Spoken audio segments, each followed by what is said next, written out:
And I know. Okay guys, going to show you how to install this Ultra Gage and then we'll go through some menus. So for the F56, you can see in where your door opens there's a little flap there. Obviously your OBD just goes into there like a SCART would, and then obviously going to run the wire up through there. If it's an R56 that you're fitting it to, you'll probably know your OBD sensor is just under there, so it's hidden out of the way, which is a lot better for those models. And we'll go on now, we'll plug it in and show you how it all works. Okay, so we've just plugged it in, as you can see. So your initial setup, you'll get this screen here. Once it's all connected, it'll go through. It's just sorting out what gauges. So with these, as you can see there, it's just come up. So that's the factory settings on it, and then we'll go through obviously. So on the reverse of the thing, take this off and then you can see it. So you've got an up and down and a select button. So obviously when you go into it, we're pressing this finger, so on your button there, it'll show you all your different gauges, and then obviously all you do is go through each individual thing. So we'll go into the page menu, so gauge page menu, select that, and then select gauge page, select gauges, and then obviously it gives you different pages. We'll go into that later because you have to scroll through individually through each page, but what we'll do to begin with is just set up page 1. So obviously there you can see it's showing your engine load, coolant temp in Fahrenheit and Celsius, fuel trim. If we scroll down over those, we go on to next, you can see here how many different. So you've got throttle position, kilometres left, fuel rail pressure, absolutely anything that your car will give out, this will read. So obviously if your car gives out boost pressure, it will read boost pressure.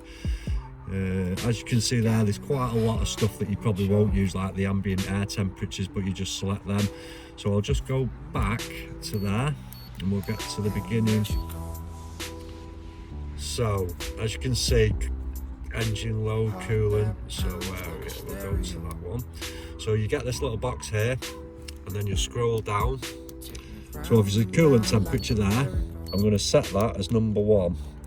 So you hover over it, set that at 1, click it again. Once it's highlighted, you can carry on down. Now obviously on this one we're interested in 1 coolant temperature because there's not one on the dash. Let's have a look. So the intake air temperature, I'm going to put that one as number 2. Again, pretty important that we know what temperatures we're running at.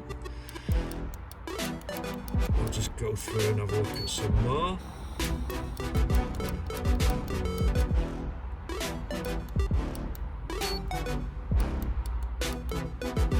So AFR commanded ratio, we'll put that one at 3.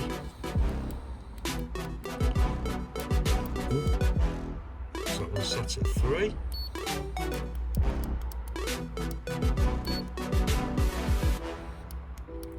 That's already, brake horsepower is already in at 7. So boost pressure, again, boost pressure in PSI obviously, because we all know what that means. We'll set that one at 4. So that's the zones that they're all in. So we'll go back, back, back, back, back, back, back, back, back, back, all the way back to there. So as you can see, the car's not running, so we'll start the car up. As you can see there, it's now reading everything as it should. So we've got the boost, obviously engine temperature there, intake temperature, throttle position.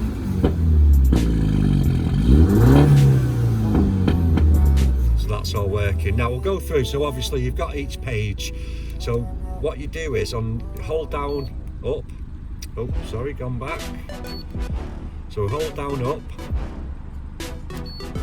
and that'll take you to page 2. So obviously they've set different things for page 2. Page 3 is more like your mileage per gallon. So you can basically set each page as you want it. Now let's just scroll back to page 1 purely for the reason we go into this, you would have to scroll through 7 pages basically to get back to the first menu. So if you go into Ultra Gage setup there, it shows you obviously version, save and restart, so you can reset it. Go back again. Page menu, select gauge page. Now you've got in there select gauges, which we've just been through and have shown you all the different individual gauges. We've also got page settings. So if we go into that, you can see it displays a page display format. Now obviously if you click into that one, you'll see that page 1 is a format of 6. So obviously it's reading 6 displays. So you've got 2 big ones at the top, 4 little ones at the bottom. On page 2 there, you can see it's got a format of 4. So that will only show the 4 in a bigger reading and it's more clear to understand. I recommend that you do the 4 format just because you can flick through each page. You can still have as many gauges as you want. But the other thing to remember is if you're going to go back,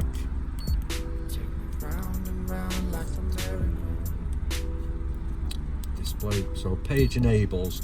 Now you can see there I've only enabled page 1, 2 and 3 and I've unenabled all the others, simply because you're having to scroll through 7 pages and you're probably not going to need that many gauges. You've got sort of, even in 4 format, you've got 12 different readings. Obviously if you need more than that, put page 3 at format 8 and that'll add another 4 gauges onto that. So we'll go back and you can see there enabled. We'll go back from that. It's got all your refresh times on there, page advance. We'll go back. So you're back to your normal one.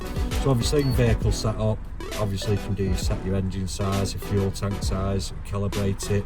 That will then give you all your mileage per gallon and how many miles are left, which obviously the Mini already has all these gauges, so I don't think they're really apparent, but if you wanted to do it, you can do. So on this, it's also got alarms. So set gauge alarms. So with these, in our R56 we had an overheating problem. Didn't have any warning signs on the dash whatsoever. The car was running perfectly, nothing, but the gauge started to go off, which, you know, it raised an alarm, as it says on there. So we're looking at the gauge and it was showing 115 degrees C, which we knew was too high. Obviously we turned the car off. This saved us at that point because the bottom pipe that runs across there had come off, split, was leaking water, unknown to us. Only the gauge saved us then. Without that gauge we'd have carried on and probably overheated the car, head gasket, you name it, anything could have happened. So you go into the alarms like there, so you can see it's got all your ones on, like your temp, coolant. So you go into it, so obviously you can put there, so your minimum, that one's off, minimum, because we don't want to know if it's cold. Go through, so you can see the max alarm is on. Scroll down and you can change that setting there. So obviously with these, if you set these at 115, you don't really want your car to go above that. To do the coolant temp there, obviously follow same rule for everything else. Obviously it'll show you everything that needs an alarm has got an alarm. As you can see, all the different ones there. So we'll go back.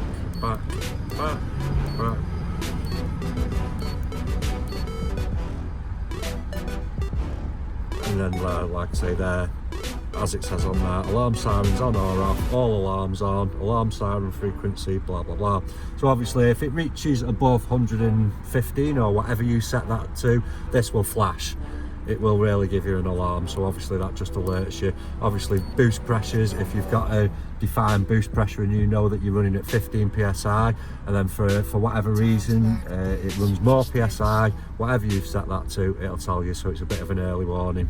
As you can see, it's warming up nicely there, temp's going up nicely, got a little heartbeats going just to tell you it's all working right. So obviously we'll flick to page 2. 1, 2, 3, 4, so that's your 4 format.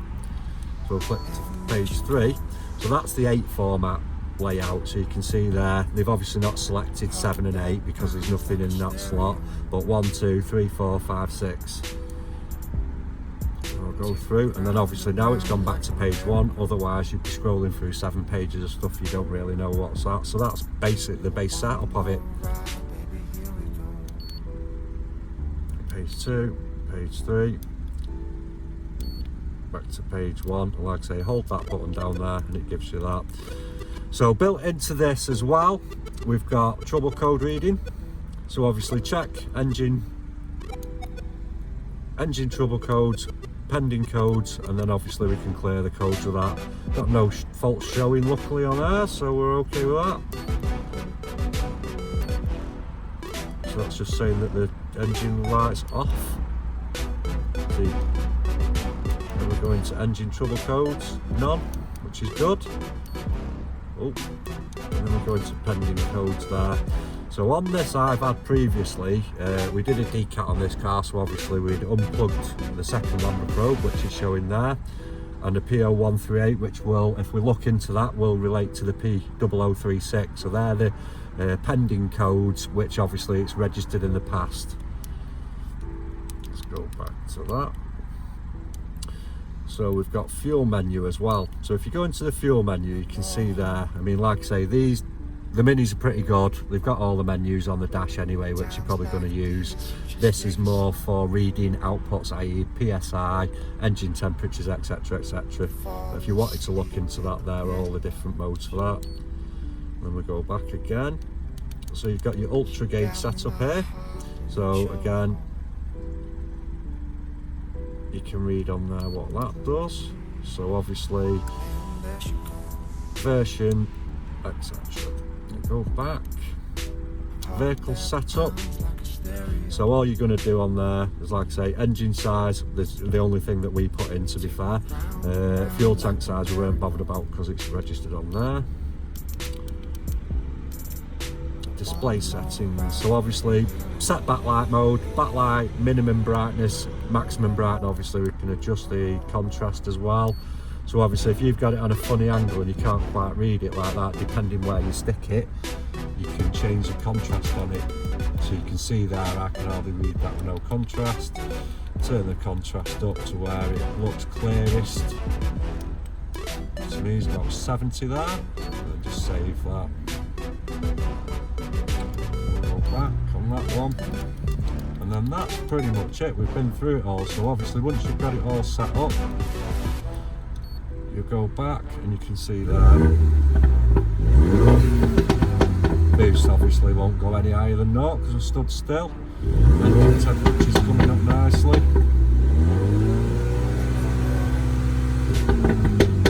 Then we change to page 2.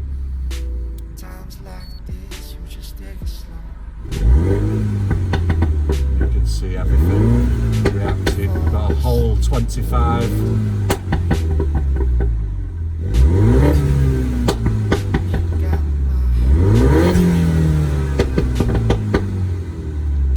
Obviously page 3 is all your MPG, but we're not moving anywhere. We haven't done any average mile per hour, etc, so nothing's on that gauge as of yet. And we scroll back to down to 1. So gauge is all set up, it's all running, it'll turn off when you turn the car off, etc. Comes with this little mount. Now this bit obviously just locks on there, so that's the bit that goes onto your gauge, which just clips in nicely with them two things there, so you can just slip it on and off. The good thing with these mounting gauge, obviously you've got your angle, so you can turn it any angle. So if you're mounting it somewhere like that, for instance, you can get it nice and level. As you can see, it'll go any angle and it'll twist towards you as well, depending where you're going to put it. The good thing with these is the rubber, as you can see. So obviously any mounted surface that's curved like that, we can still get a good adhesion on. Obviously clean up this surface first with something like an alcohol wipe, make sure that's all clean.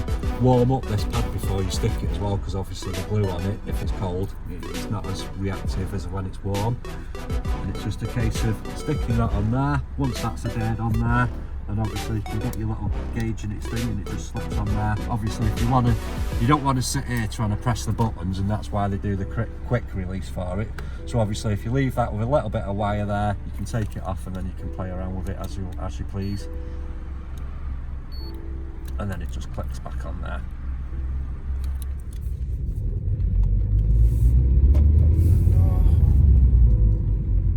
Obviously this has got the protective layer on still, because obviously we're going to fit this later, so once that comes off it is a lot clearer. We're just going to show you of it driving now so you can see how it reacts. So obviously the most you're going to see the engine temp rise. Obviously we're hoping the intake temp's going to drop because we need to keep an eye on that, and obviously we'll see the boost pressure reacting and stuff when we're driving along.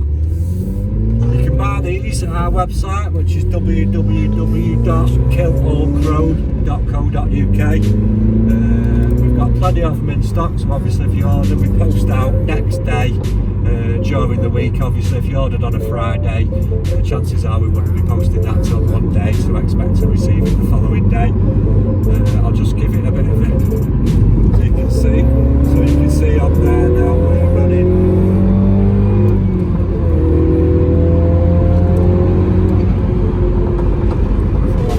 We've travelled there, intake temp's gone down nicely, temperature's gone up to where it should be roughly, and obviously you saw the boost gauge working as we was accelerating.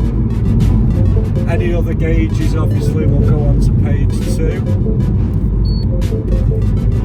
You can see there, accelerating and like that, everything reacting as it should be. Refresh rate's really quick on these as well. We've had other different gauges and we found that they're pretty slow at reacting basically, whereas this one, when you put your foot down, everything is there as it should be. And that's about it for your Ultra Gauge setup. Have fun guys, keep an eye on them temps and keep an eye on them boost pressures too. See what you